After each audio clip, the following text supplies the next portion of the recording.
Today's top story: rising tensions between Canada and former U.S. President Donald Trump after controversial remarks about a major international bridge project and broader trade relations between the two countries. Canadian officials, business leaders, and members of the public are reacting strongly after Trump publicly criticized Canada over the Gordie Howe International Bridge, a multi-billion-dollar infrastructure project connecting Ontario and Michigan. The bridge is designed to improve trade, transportation, and economic cooperation between the two nations. It is expected to support thousands of jobs and facilitate billions of dollars in cross-border commerce every year. But in a recent social media post, Trump accused Canada of taking advantage of the United States economically. He argued that the bridge was built with little American content and claimed the U.S. should receive financial compensation or partial ownership. He also suggested that he could block or delay the project unless those demands were met. These statements immediately sparked backlash in Canada. Analysts say the bridge has long been viewed as a shared strategic asset, intended to strengthen supply chains across North America, particularly in the auto and manufacturing sectors. Every day, thousands of trucks and workers depend on efficient border crossings between the two countries. Economists warn that interrupting this connection could affect not only Canada, but also American states like Michigan and Ohio, where local economies rely heavily on trade with Canada. In response, Canadian commentators described the threat as unnecessary and potentially harmful to both sides. The controversy doesn't stop there. During the same message, Trump also criticized Canadian trade policies, including tariffs on dairy products and restrictions on certain American alcohol brands. He framed these policies as unfair to U.S. businesses. In addition, some of his remarks, including claims about China influencing Canada and references to Canadian hockey culture, were widely seen as rhetorical and inflammatory rather than policy-based.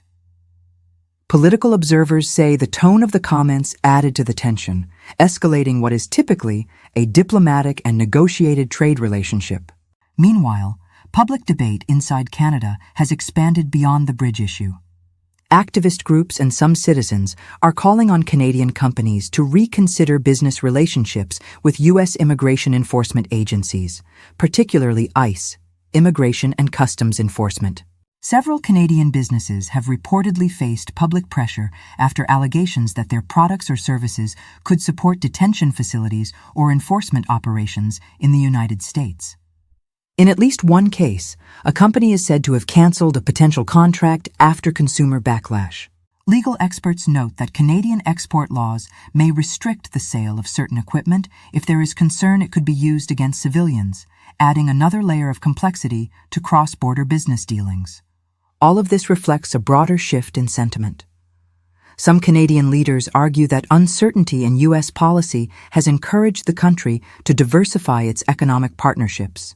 Trade talks with Europe and Asia are reportedly increasing, as Canada seeks to reduce reliance on any single partner. Still, many experts emphasize that the United States remains Canada's largest trading partner by far, and both economies are deeply interconnected. That reality makes cooperation essential. Historically, disputes between the two nations, whether about tariffs, manufacturing, or border security, have typically been resolved through negotiation rather than confrontation.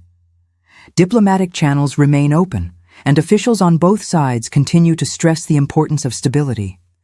For businesses and workers, the main concern is predictability. Manufacturers, farmers, and logistics companies depend on clear rules and uninterrupted access to cross-border infrastructure. Any uncertainty surrounding major trade corridors, like the Gordie Howe Bridge, could create ripple effects across supply chains. Transportation experts say the bridge is especially important because it provides an alternative to the aging Ambassador Bridge, helping prevent bottlenecks and improving resilience in case of disruptions. In short, it's not just a political symbol, it's critical infrastructure. As of now, construction on the bridge continues, and Canadian officials have signaled that they expect the project to move forward as planned. There has been no formal action taken to halt or renegotiate the agreement. but the situation highlights how quickly political rhetoric can impact international relations and economic confidence. For everyday citizens on both sides of the border, the stakes are practical: jobs, trade, and stability. Whether this dispute leads to further negotiations or simply remains political messaging is still unclear. What is certain is that the Canada-US relationship remains one of the most important economic partnerships in the world. And both sides have much to gain, or lose, depending on how conflicts like this are handled. We will continue monitoring developments and provide updates as new information becomes available. For now, this remains a story of politics, trade, and the delicate balance between national interests and cross-border cooperation. Thanks for watching, stay informed, and we'll see you in the next report.